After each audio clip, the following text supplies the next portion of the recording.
Barrage కట్టలేదు. ఇవాళ యాదగిరి గుట్ట మీద కాంట్రాక్టులు ఇచ్చి ఎవరికి మెక్కినరో ఇవాళ మీకు అందరికీ తెలుసు. నేను ఆరోపణలు చేయదలుచుకోలేదు, దేవుడిని వివాదాలకు రాజకీయాలకు లాగదలుచుకోలేదు. కానీ అది ఊరికే పోయిందా?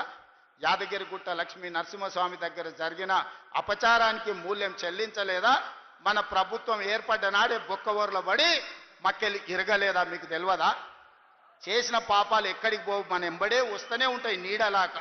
ఇవాళ పాపాలు చేసిండ్రు కాబట్టి మీ పరిస్థితి గట్లయింది.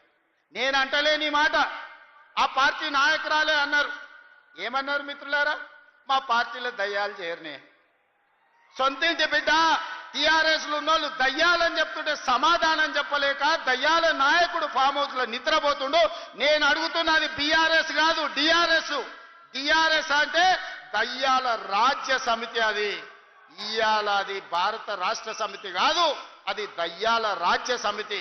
అందుకే ఇవాళ ఈ వేదిక మీద నుంచి తెలంగాణ ప్రజలకు నేను మాట ఇస్తున్నా, అవి దయ్యాలు కాదు, కొరివి దయ్యాలను వాళ్ళని పొలిమేర్లు దాటే వరకు తరిమి కొట్టే బాధ్యత 4 కోట్ల తెలంగాణ ప్రజల తరఫున మీ సోదరుడిగా నేను ఆ బాధ్యత తీసుకుంటా. ఖచ్చితంగా ఈ కొరివి దయ్యాలను పొలిమేర్లు దాటే వరకు తరిమి కొట్టాలి. దాంట్లో మీ సహకారం ఉండాలి. నల్గొండ బిడ్డలు ముందు బాగాన నిలబడాలి అని చెప్పి నేను మా మిత్రులకు విజ్ఞప్తి చేస్తున్నా. ఇవాళ మిత్రులారా, నేను ప్రభుత్వ ఉద్యోగుల గురించి చర్చించినాం. ప్రభుత్వ ఉద్యోగుల సమస్యల్ని పరిష్కరించాలనే ప్రయత్నం చేసినాం.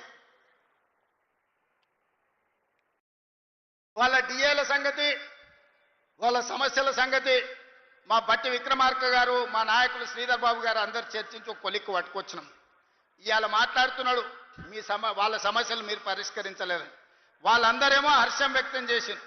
ఈ ప్రభుత్వ ఉద్యోగులను కుటుంబ సభ్యులుగా భావించి మా సమస్యలను పరిష్కారానికి ముందుకు వచ్చిండ్రు. మనస్ఫూర్తిగా ధన్యవాదాలు తెలియజేస్తున్నామని. సరే, ఆరోపణలు ప్రత్యారోపణలు పక్కన పెట్టండి. నేను ఇవాళ ఈ వేదిక మీద నుంచి 5 లక్షల